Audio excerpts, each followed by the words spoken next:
مولاي وسيدي، ليس لي من بعد جاهك مشتكى، ولا ملاذا يسمع من دعا أو يرحم من بكى. فإلى من أفر إن لم تحمني، وبمن أستغيث إن لم تغثني، ومن أدعوه إن لم تجبني، ومن أتضرع إليه إن لم ترحمني، ومن أتملق بين يديه إن لم تقبلني، وباب من أقرع إن تكلني، ومن أتمنع به إن لم تكن لي.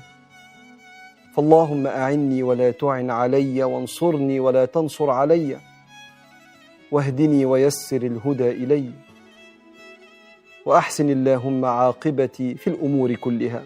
السلام عليكم ورحمة الله وبركاته. ازيكم حبايب قلبي، عاملين ايه؟ يا رب دايما تكونوا بخير وفي احسن صحة وفي احسن حال يا رب. النهارده كده ان شاء الله بقى جاي لكم بيوم جديد وفيديو جديد، ويا رب يعجبكم. النهارده كده الروتين بتاعنا خفيف جدا وجميل جدا. وخلاص بقى بصوا دخلنا بقى على المطبخ، وقلنا ايه لازم نفور كده اي حاجة في المطبخ هو والحمام. غسلت طبعا اول حاجة بدأت بيها المواعين، لان المطبخ كان عندي يضرب يقلب كله الصراحة.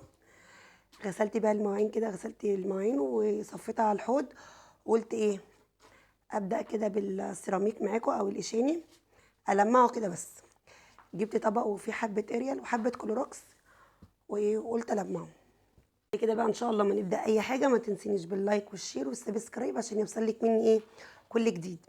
ولو انت مش مشتركه في القناه انزلي كده بسرعه اشتركي في القناه ودوسي على الكل عشان يوصلك برده مني كل جديد. ولو مش بيوصلك حاجه خالص مني اطلعي الغي الاشتراك ودوسي وخشي تاني اشتركي عشان يوصلك ايه كل فيديوهاتي. اول ما انزل فيديو اول باول كده يوصلك بايه اشعار وتشوفيني.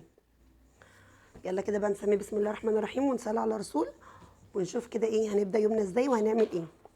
طبعا انا الفيديوهين اللي فاتوا دول كنت مخلصه بقى معاكم ايه الشقه كلها، وقلت ايه اما اخش بقى كده على المطبخ والحمام.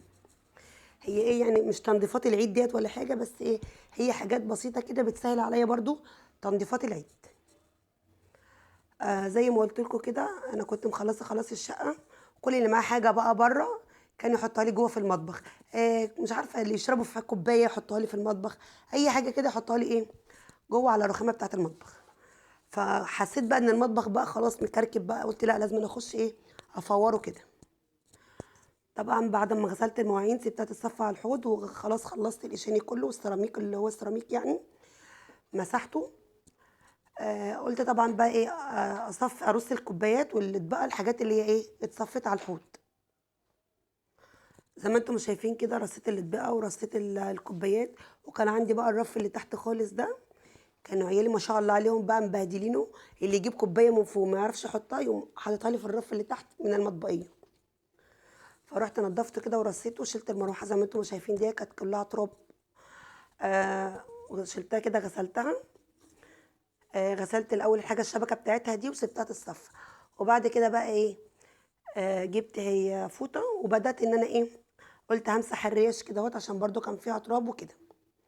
وبعد كده برده هجيب فوطه برده ناشفه وهبدا برده ايه ان انا ايه امسح برده الريش ديت عشان لو فيها ميه ولا اي حاجه. يعني انا جبت الفوطه دي فيها بليتها بس عصره ميه كده وبدات ان انا اعصرها. وبعد كده برده جبت فوطه برده ناشفه وبرده ايه انشفها كده عشان لو فيها ميه ولا حاجه لما اجي اركبها ما تصديش معايا او ما تكهربنيش بمعنى اصح. بس كده. فهنا بقى هركبها وايه اركب الشبكه بتاعتها دي واروح اعلقها ايه زي مكانها. طبعا عايزه اقول لكم بقى انا بروق ومش عايزه اقول لكم بقى بعمل الغدا. انا عملت الغدا وخلصته وايه قلت بقى اما اخش على البوتاجاز كده بعد ما عملت الغدا. البوتاجاز ده انا بسيبه اخر حاجه بعد ما بخلص الغدا. وعملت لهم كمان صنفين حلو بس مش هنزل لهم معاكم في الفيديو ده، هنزله معاكم في الفيديو الجاي فعشان ايه الفيديو ده ما يطولش عليكم. بس كده غسلت البوتاجاز بتاعي زي ما انتم عارفين برضو انا بغسله ازاي، مش هطول عليكم في غسله. فوطه كده وبشيل برضو اللي عليه عشان لو عليه زيوت عليه اي حاجه بواقي اكل واقع مننا ولا اي حاجه. فبلمها بالفوطه كده الاول وبعد كده بجيب الاسبونشه وحبه صابون وبغسل بيهم. وبعد كده بجيب فوطه الم بيها الصابون دوت، وفوطه تانية كده ايه اقوم ماسحه بيها ومنشفه بيها. وبيبقى عندي كده اللي هو الملمع الازاز دوت اللي هو الجلانس، بحب المع بقى بيه الازاز بتاع البوتاجاز كده من تحت بتاع الفرن، والازاز اللي انا ايه بغسله دوت. وبس على كده هلم ده كله، وبكده بقى خلصت البوتاجاز. برضو بقى هلمع برضو كده الدولاب بتاعت المطبخ برضو بفوطه نضيفه كده. وبعد كده بعد ما اخلص، بس انا ما جبتهاش معاكم عشان برضو الفيديو ما يبقاش طويل عليكم، هلم فرش الارض كده اهوت انفضه، وهكنس الارض واطوقها كده بالشرشوبه، وخلاص على كده. وبعد كده بقى ايه اخش على الكارثه الكبيره اللي هي ايه الحمام. دي برضو كانت الطرقه اللي هي بين الحمام والمطبخ، برضو شلت الفرش منها، قلت كده لما اخدها كده بالمره معايا. عايزه اقول لكم والله الفيديو خد وقت معايا طول جدا. انتوا شايفينه بس كده هو بتاع 10 دقايق او 13 دقيقه، خلص بسرعه. لا بس انا وانا بمنتجه قصيت منه حاجات كتير قوي، وفي حاجات اصلا كمان انا ما صورتهاش معاكم. يعني في حاجات انا عملتها في المطبخ، تلميعات المطبخ، ترويقه المطبخ كده من جوه، روقت تحت الحوض. الحاجات دي برده ما برضاش ان انا اجيبها معاكم عشان الفيديو ما يبقاش طويل كده معاكم. فبقعد اقص كتير قوي في المونتاج وانا بمنتجه عشان برده ما يبقاش طويل عليكم. بس كده زي ما انتم شايفين كده كنست الارض، وهكنس برده الطرقه وهلمهم كده بالجاروف. وبعد كده برده هجيب الشرشوبه بتاعتي، برده دي يعني مش هصورها معاكم. هجيب الشرشوبه كده احط في الجرده حبه برده كلوروكس الوان وحبه ميه وحبه قرد صغيرين، وهلمع بيهم الارضيه وهفرش بقى. وخلاص على كده ده كان شكل المطبخ بتاعي بعد ما خلص. وبعد ما تهدي حيلي كده خلاص نخش بقى ايه على الحمام. طبعا كان في الارضيه بقى فيها ايه من المساح بتاع الشقه والكلام دوت، والعيال عمالين يجروا مني بالمساحه. فكان في ارضيه الحمام كده فيها طينه واللي هو التراب اللي هو الناعم ده وكده. فقلت ايه لما اخش بقى كمان بقى ايه اجيب بقى برده السيراميك بتاعه برده كده كله من فوق، واروق برده الايه الضلفه بتاعتي دي اللي هي فيها الشاور وفيها البلسم والصابون والاريال وفيها الحاجات اللي انا بقى ايه بستخدمها اصلا كلها. بس قلت اروقها كده لو فيها تراب من جوه ولا اي حاجه. طلعت كل الحاجات اللي فيها ولمعتها كده برضو بحبه ميه كده، وفيهم حبه اريال وحبه برضو كلوروكس. انتوا هتشوفوهم دلوقتي انا بحطهم. هلمع بيهم كده زي ما انتم شايفين. هجيب برضو كده فوطه وايه والمع بيهم برضو كده المفارش بتاعتها. وبعد كده اشيل المفرش والمع برضو ايه امسح برضو كده من تحتيه واحط برضو المفرش تاني.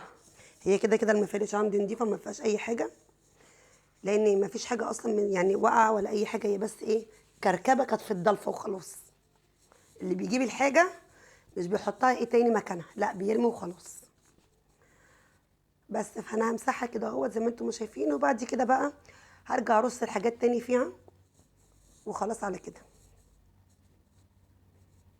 بس عايزه اقول لكم الشاور الكياس دوت هو الكيس بجنيه، بس ايه بصراحه ربنا ريحته تحفه، يعني ريحته جميله قوي. بنفس الميه اللي انا حطيت فيها اللي انا كنت بمسح بيها الضلفه بتاعت الحمام ديت. هجيب المقشه كده بتاعتي وهاخد بقى من المقشه بتاعتي دي من قلب الميه هبلها في قلب الميه، وهبدا بقى ايه اغسل بقى كده السيراميك معايا. بس هو انا كنت غسلاه اصلا ايه من نص رمضان كده، يعني اخر 10 ايام في رمضان ما غسلتوش تاني الصراحه. فقلت ايه اما اغسله برده كده المره دي، وانا كده كده ايه بغسل الحمام عشان يبقى الحمام كله بقى ايه كده نضيف بالمطبخ نضيف. يلا نقوم بقى كده نشجع بعضينا ونتشجع مع بعض، واللي وراها حاجه تعملها واللي عندها كده ايه اي حاجه تعملها. بصوا كلنا احنا كلنا اصلا يعني ما شاء الله علينا شاطرين في بيوتنا ونضف في بيوتنا، بس ايه وكلنا برضو بنعرف نروق، بس احنا بناخد افكار من بعضنا. وبعدين بقى انا بقى بتكلم بتلقائيه كده، مش بعرف والله ازوق الكلام ولا اي حاجه، اللي جوايا بتكلمه على طول وخلاص. فبتكلم بتلقائي، يعني قبل ما بسجل الفيديو ما ببقاش مرتبه في مخي انا هقول ايه ولا مش هقول ايه، لا انا بسجل الفيديو على طول واللي جوايا بتكلم على طول بيه. فما بعرفش ان انا ايه ارتب الكلام او الكلام دوت لا. فقصدي من كلامي يعني ان انا عاديه خالص والله.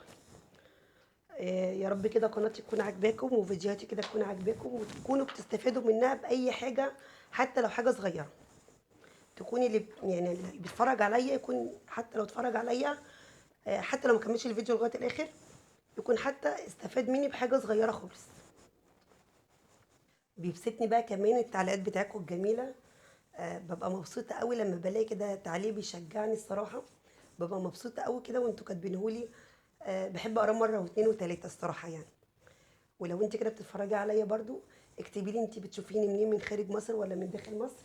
اكتبي لي كده كومنت حلو زي. عايزه اقول لكم بقى الشباك بتاع الحمام دوت. ده سلك دوت، اللي على السلك دوت مش حاجه، ده بوهيه. فانا غسلته كده دوت، ودي الستاره بتاعت الحمام. انا لسه كنت والله مركباها في العيد. فبصراحه ربنا ما رضيتش ايه ان انا اشيلها اغسلها تاني يعني.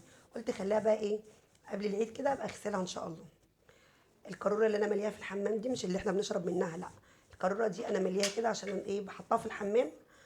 مش بحتاجها يعني. حطها كده في الحمام عشان لو الميه قطعت عندي ولا حاجه. بس بركنها كده عند الحوض، تحت الحوض، وخلاص على كده. دلوقتي بقى في الارضيه بتاعه الحمام. بقيت الخلطه اللي انا كنت عاملاها بتاعه الحيطه، بتاعه السيراميك، وايه، وغسلت بقى ايه الارضيه. وهلم الاريال اللي في الارض دوت. وبعد كده بقى هشطه في الحمام، وهجره بالمساحه على طول. غدانا بقى كان ايه النهارده؟ دوت كان كيلو كوسه وربع كيلو فلفل. كنت شارياهم ايه، من الحاجات المشتريات بتاعه السوق. بصوا الفكره دي حلوه قوي.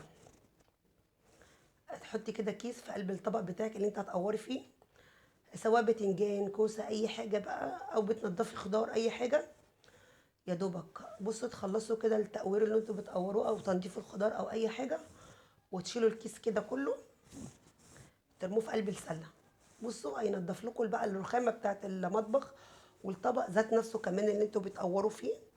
مش هتلاقوا الطبق مش نضيف ولا اي حاجه. لا، هتشيلي الكيس كده كله وترميه. ده كان غدانا قبل ما ابدا المطبخ، وقبل ما ابدا اعمل اي حاجه خالص. حشيتهم كده حبه المحشي دول. كان عندي حبه رز باقيين اصلا من في الثلاجه. قلت اما احشي بيهم وخرط، وعملت جنبهم حبه ملوخيه خضرين كده، خضره ولا ايه. وخلاص على كده. بصوا زي ما بقول لكم الفكره بتاعت الطبق ايه. وادي الكيس، وخلاص على كده. دول حبه بقى ايه، رز كانوا عندي في الثلاجه.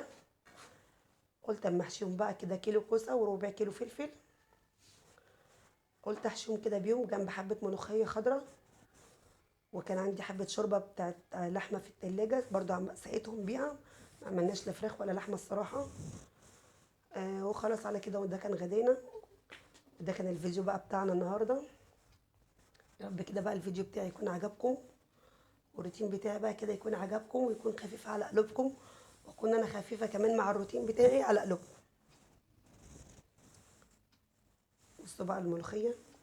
عايزه اقول لكم بقى على فكره برضو، وانت بتخرطي الملوخيه، ممكن الملوخيه دي بدل ما تخرطيها على انا ما بحبش اعملها عامه في الكبه يعني. انا عندي الكبه، ممكن كنت عملتها في الكبه، بس ما بحبش اعملها في الكبه.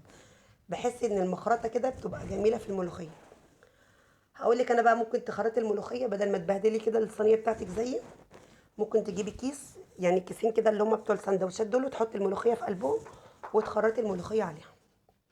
لا هتبهدلك المخرطه، ولا هتبهدلك الصينيه، ولا هتبهدلك اي حاجه، وهتتخرط جميله. يلا باي باي.